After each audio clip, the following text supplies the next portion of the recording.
Hello बच्चों, आपको आपका स्वागत है कक्षा 9th क्लास में, जिसमें हम बताएंगे हिंदी व्याकरण में क्रिया यानी वर्ब।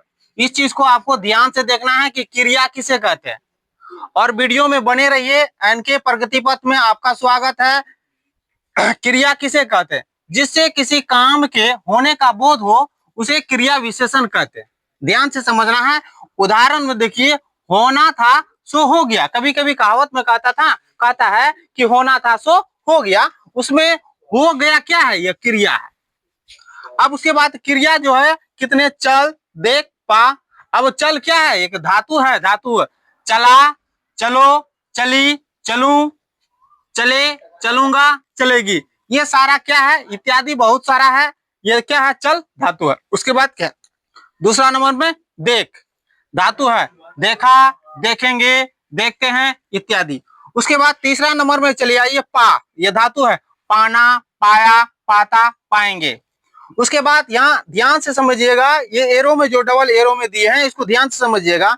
हिंदी में क्रिया का सामान्य मूल रूप में ना जोड़कर कोई भी क्रिया रहेगा उसमें ना जोड़कर बनाया जाता है। जैसे मैं उदाहरण लिखे हैं चल। चल में हम ना जोड़ दिया तो क्या हो गया? चलना। देख में ना जोड़ दिया तो क्या हो गया? देखना। यही है मूल चीज को जोड़ के। उसके बाद देखिए ध्यान से, यहाँ देखिए शब्द। ध्यान से देखिए शब्द। शब्द निर्माण की दृष्टि से धातु कितने प्रकार के होते हैं? 2 प्रकार की होती है। अब 2 प्रकार कौन कौन? एक होता है मूल धातु और दूसरा होता है यौगिक धातु। ध्यान से समझना है। उसके बाद क्या है? मूल धातु स्वतंत्र होती है, वो किसी से कोई लेना देना नहीं है उसको। मूल धातु स्वतंत्र होती है और दूसरे शब्द पर आश्रित नहीं होता है। जब स्वतंत्र रहेगा वो दूसरे पे आश्रित नहीं रहेगा। जैसे एग्जाम्पल से आप लोग समझ सकते हैं, जैसे खा।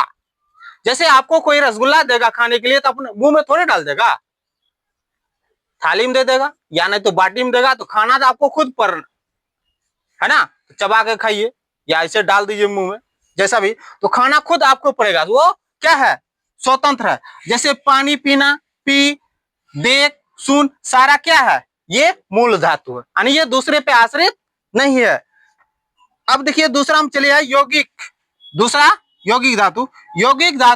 यौगिक धातु किसी प्रत्यय योग से बनती है। अब देखिए यौगिक धातु में क्या होता है? प्रत्यय लगाकर शब्द बनती है। जैसे उदाहरण देखिए, लिखना, ये प्रत्यय है। उसके बाद कटवाना, मरवाना, गिरवाना, पिटवाना, उठवाना, जगाना, जगवाना। ये जगाना और जगवाना में अंतर है। जगाना आप खुद, पिंकी उठ ना, स्कूल का टाइम हो गया। अब क्या बोलता है? अब उसको दूसरी बांध को बोलिएगा, रेखा पिंकी की जाग उठा दो।